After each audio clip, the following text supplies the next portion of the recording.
All right, we're back here at the Toms River Auto Group studio, broadcasted live in Northfield.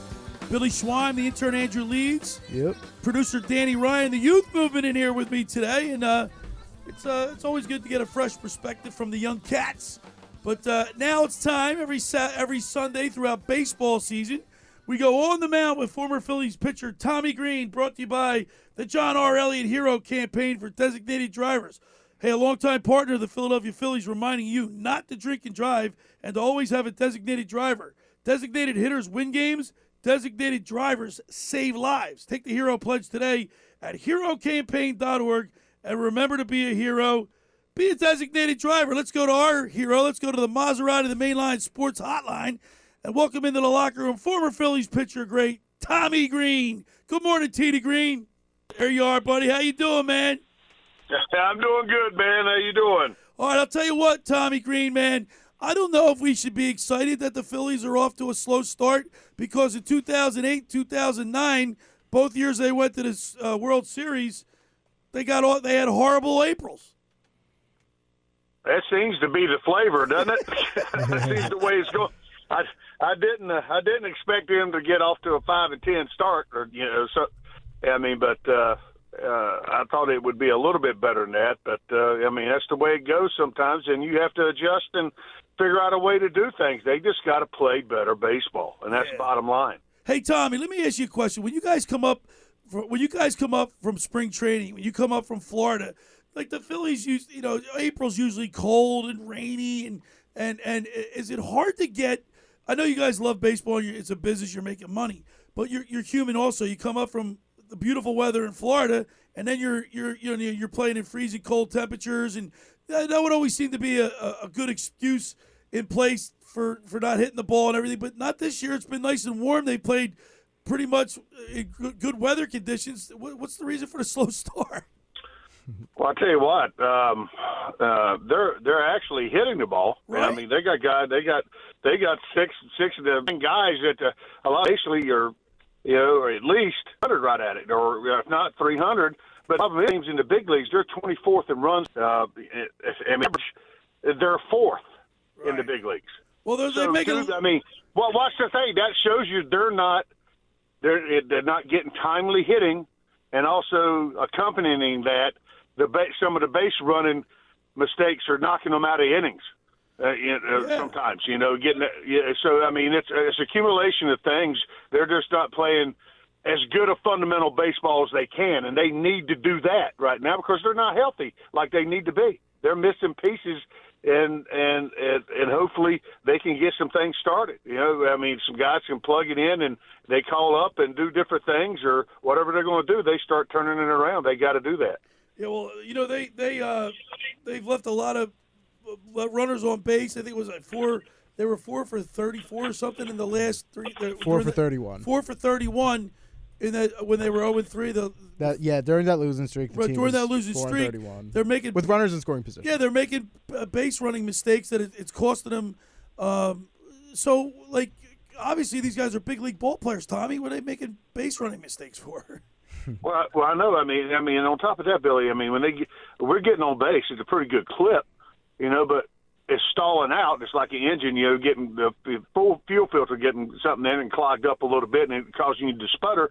And the main reason, some of the main reasons, and like I said before, there's the base running stuff. But you look at it, you dive a little bit more deep. They're striking out. They strike out the second most in the big leagues right now. Wow. They're almost leading baseball in strikeouts, and that's a huge thing when you get the first two runners on. And you strike out twice and get a pop up, and that's happened. That happened yesterday or the day before or something like that. And stuff like that when you start getting is to get them over, get them in mentality of batting practice, keeping it simple. And that's what they should. I've never watched them really take batting practice and go to theory. I just can go off on the way. I'm talking coming up with the Braves and the Phillies. Every first round in each group, get him over. They steal second or whatever, or they get him over. They bunt him over, get him over to third, get him in from third. Right, That's the routine. They're not trying to smack the ball. They're trying to make solid contact and just go the other way, get a ball in the air with a man on third or something like that, depending on, what the situation is. So right now they're not executing. They're striking out too much, and they're making too many mistakes on the base pass. We're talking with former Phillies pitcher Tommy Green. We go on the mound with Tommy Green every Sunday. Brought to you by the John R. Elliot Hero Campaign. I don't know, man. Losing 13-0 to a team that lost over 100 games last year, that's a tough pill to swallow. Making average baseball players. The arm they threw at him yesterday is legit. Right. Lodolo's no shots either. Yeah. That's what I'm saying. Good pitching when they're on. And those guys are staying out of the middle of the plate can put a good lineup to sleep. A little bit. And you got to credit some of the pitching for that on their behalf. But it got out of hand late. Obviously Strom didn't have his best command and stuff like that. You can't expect him to be Cy Young every time he goes out there because he pitched his first 2 out of 3 starts were outstanding. He had 10 innings. He had 10 innings with a 0.0 ERA. And then he comes out last year, but he had a cut on his. He opened up a cut on his finger. Oh, great! Yesterday. And you're talking about pitching. You always talk about command. So if there's something going on, a lot of people don't know about. I didn't know that for myself because I was out running, doing a lot. I was trying to figure out why, he didn't, but I didn't really find where it said he had a cut or anything like that. But that answers a lot. Messing with a blister or a cut on your finger, that's called command. You start losing command, you start throwing balls, you start leaving them over the plate. Runners get on, and that's what happens. He leaves the game, and the reliever comes in and throws a 3-run homer up there that really hurts you. Yeah, good morning, Tommy. This is Andrew. Bellotti had pitched well, up to the past week or up to this past 4 or 5 games. He's he's hit a struggle, and I think the guys are starting to get exposed a little bit more too early. Look how much they pitched already. Yeah. Good morning, Tommy. This is Andrew Leeds. You mentioned earlier about timely hitting and the lack of it with the Phillies right now, but one guy that is hitting pretty timely is Bryson Stott with that 15-game hitting streak. And I just wanted to know, what do you think? How important is that for a young guy like Bryson Stott trying to make a career in the MLB, keeping this hitting streak going despite all the, the poor play around him? Well, bottom line, you're going out there each day to play a baseball game and play to the best of your ability. Nobody's going out there to fail, and you got to be able to put, to continually play at this level. You can't dwell on the past. You learn from the past mistakes and keep working and try to do better at what you do good at. And that's what you got to forget what happened yesterday. It's not being a good reliever. You can give it up yesterday, but you can be right back in the ball game again today, and you just got to forget about it. You learn why you made the mistake or why you're in the situation you're in, and you keep moving forward. Bryson Stott's in a good place. He learned. For the life of me, I don't know why he tried to change from what he did at the end of last year. Yeah, he probably got wore out a little bit physically, but the way he was hitting and his approach and stuff, because he spread it out, he changed his stance during spring. He wanted to try something different. He did. It didn't work. He goes back to the old, and look where he's at. I don't know why he changed to begin with. When it's not broke, you don't mess with it, too much. But I tell you what, it's a good thing seeing a kid from their organization come up through the ranks and have success in the big leagues. He's moved. He's played around the infield. Now he's at second base. He looks like he's as comfortable as he can be. He works counts as a hitter. Mm-hmm.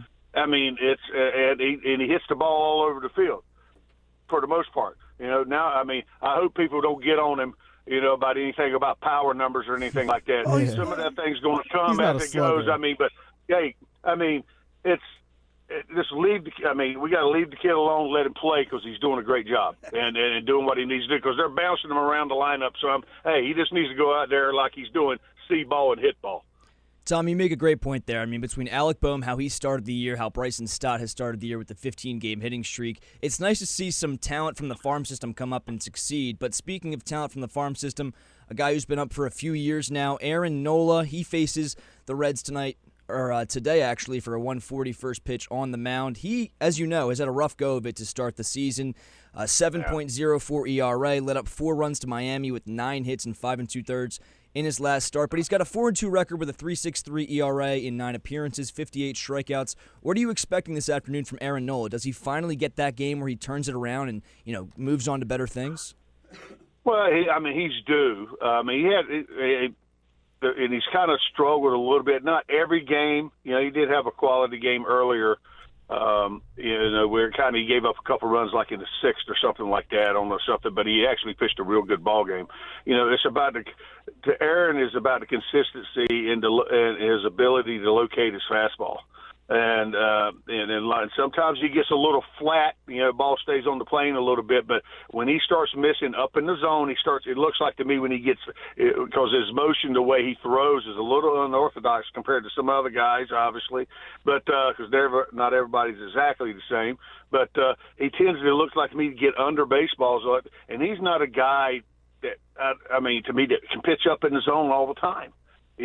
Like they're like most of the guys you see. I was watching guys the other day. I was watching the bench, and everything was at the top of the zone. Yeah, the guys throw hard, but it's unbelievable up there. And that's where it doesn't make. You play in certain ballparks like Cincinnati, and you start living up in the zone. It doesn't take. There's ball pop-ups go out of that joint.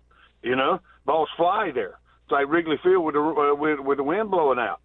So you're living a dangerous life. Getting those fly balls. Yeah, hitters want it up there, but pitchers, you can pitch up there, but you got to pitch down early, and that's the key with Aaron. If he commands the fastball early, and which opens up that breaking ball, it comes out of the same slot, and they can't depict where it's at. That's when he starts getting a lot of swing and misses because they can't decipher if it's a fastball starting out or not, and they got to cover the dish, because he's up in the count unless and being behind in the count. So it's all about command with Aaron. Sometimes he gets in his little funks and he starts missing the zone a little bit, and sometimes when he starts missing the zone, and it's every pitcher's nightmare, you start missing over the plate, out over the plate, and missing maybe off the plate some, but you can't pitch scared. And you got to go and attack the zone your best ability, but he's got to locate his fastball better down in the zone. He's got to pitch. To me, he's always been the guy that's got to pitch down. So. And Tommy, just a quick follow-up. Rob Thompson talked about it in the beginning of the year. Aaron Nola really struggled with the pitch clock, and to me, he hasn't improved with the pitch clock, in my opinion. How do you think, or how many starts do you think it's going to take for him to really get fully adjusted to this new rule? And as a former pitcher yourself, how do you think you would adjust to this rule? How many starts or relief appearances do you think it would take for you to get used to that rule? Well, we always tried to work quicker. I know because when I tended to get in trouble, I can vouch for myself. Especially in the minor leagues, you're learning a lot when you come into pro ball, and things starts getting out of control a little bit.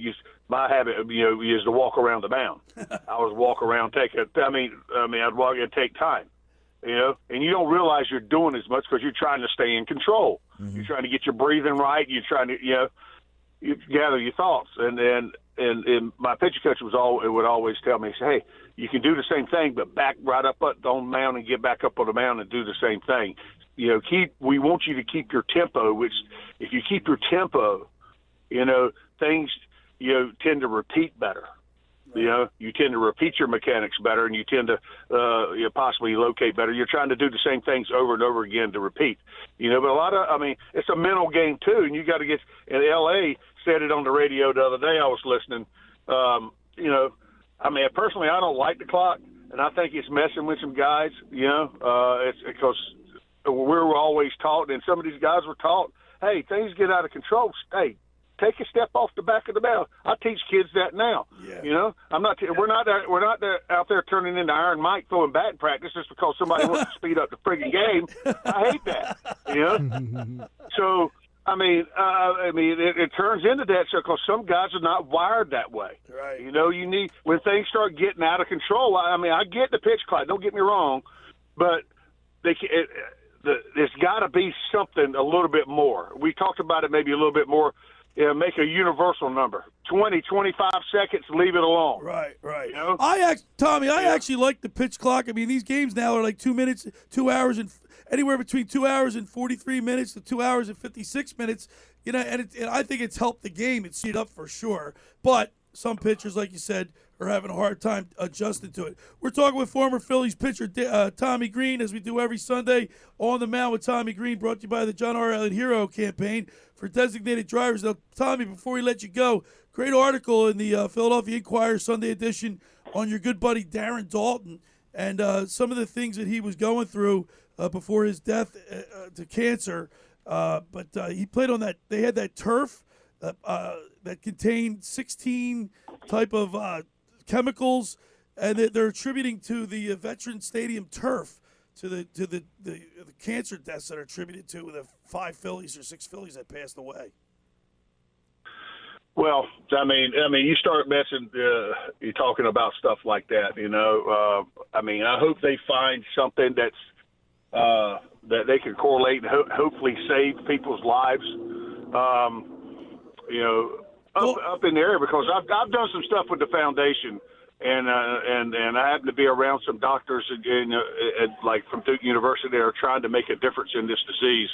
And try to find a cure or possibly something that give people, you know, a longer life with it, you know. And one of the doctors asked me, he says, "What is going on in the Northeast?" He said, "It's like ground zero up here, you know." Well, you're looking, you got glioblastoma, you know. So I don't know.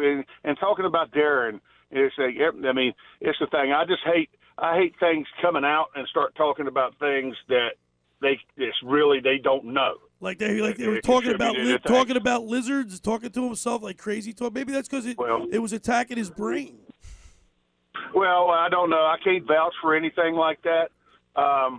You know, I don't like to talk about, you know, people, especially one of my dear friends that I love very much, and stuff like that. The people are always going to find fault with people's beliefs and what they go with. You know, in certain times in people's life, they are going through things. They're trying to figure out things. So. Yeah.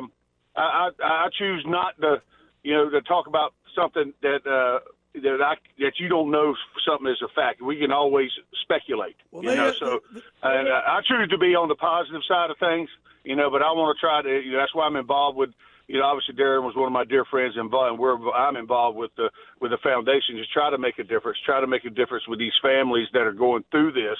And the people that do have glioblastoma, to hopefully give them a better quality. Well, I got to tell you, Tommy, it's no coincidence that something's going on, because Dalton, Tug McGraw, John Vukovich, David West, Johnny Oates, and Ken Brett all succumbed to the same deal, same disease, playing on that turf. But hopefully they figure it out. Well, listen, Tommy, happy Sunday to you. We really appreciate having you on every Sunday on the Mound with Tommy Green, and I look forward to talking to you next week. Appreciate it, brother. All right, let's go, Phils.